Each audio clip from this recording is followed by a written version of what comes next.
Sir আজকে তো ত্রিপুরামত এবং বিজেপি এই দুইটা পার্টি অ্যালায়েন্সের নমিনেশন জমা রাজকুমারী কীর্তি সিং দেববর্মা।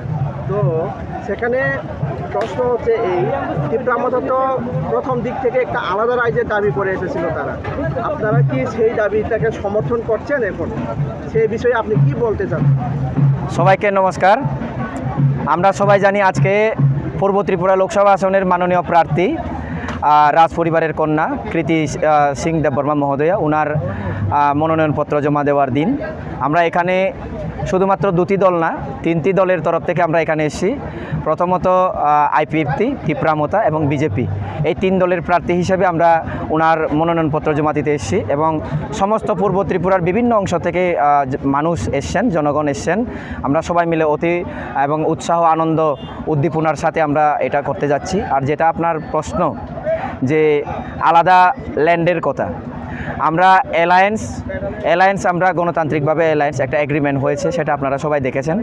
সেখানে কোনো আলাদা রাজ্যের কোনো উল্লেখ নেই, কিন্তু জনজাতিদেরকে তাদের কৃষ্টি সংস্কৃতি রক্ষার জন্য, তাদের ভাষা রক্ষার জন্য কেন্দ্র সরকার যথেষ্ট উদ্যোগ নেবে, সেই এগ্রিমেন্টটা সেখানে আছে, এটা পরিষ্কার। কাজেই আলাদা ল্যান্ড বা আলাদা রাজ্যের কোনো সেরকম কথা বলে বিভ্রান্তি হওয়ার কোনো কিছুই নেই।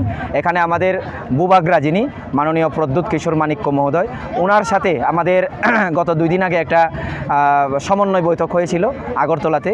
তো সেখানে আমরা সবাই উপস্থিত ছিলাম, আমাদের বিধায়ক, মন্ত্রী যারা আসেন এবং ওনাদের দলের যারা আছেন সবাই মিলে আমরা একটা বৈঠকে মিলিত হয়েছিলাম। আমাদের একটাই লক্ষ্য, এই ত্রিপুরা রাজ্যের মধ্যে যারা অন্যায় করে গিয়েছিলেন তারা হচ্ছেন একমাত্র বামফ্রন্টরা জনজাতিদেরকে দীর্ঘদিন ধরে বঞ্চনা করে গিয়েছিলেন। কোনো রকম রাস্তাঘাট, পানীয় জলের ব্যবস্থা ওনারা করেননি।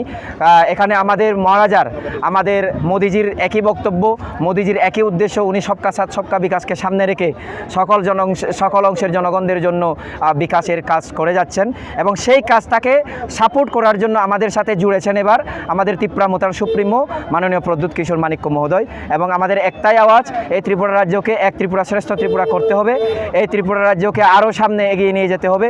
জনজাতি এলাকাগুলিতে যেখানে জল নেই, রাস্তাঘাট হয়নি, যেখানে আরও অনেক অসুবিধা রয়েছে, সেইগুলো দূর করার জন্য আমাদের অ্যালায়েন্স, আর তার জন্য আমরা আজকে মনোনয়নপত্র জমা দিতে যাচ্ছি।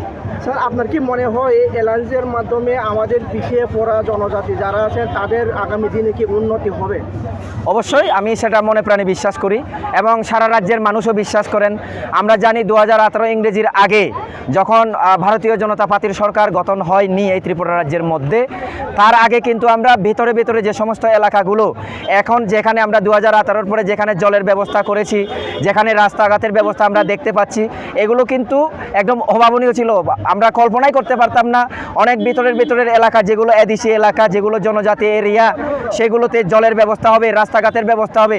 কাজে এই 2018 থেকে গত 5 বছরের যে উন্নয়ন, সেই উন্নয়নকে সাপোর্ট করে মানুষ কিন্তু আবার দ্বিতীয়বারের জন্য আমাদেরকে সরকারের দায়িত্ব দিয়েছেন। জনগণ আমাদেরকে, ত্রিপুরা রাজ্যের মানুষ আবার পুনর্বার দ্বিতীয়বারের জন্য বিজেপির সরকার প্রতিষ্ঠা করেছেন এই রাজ্যে।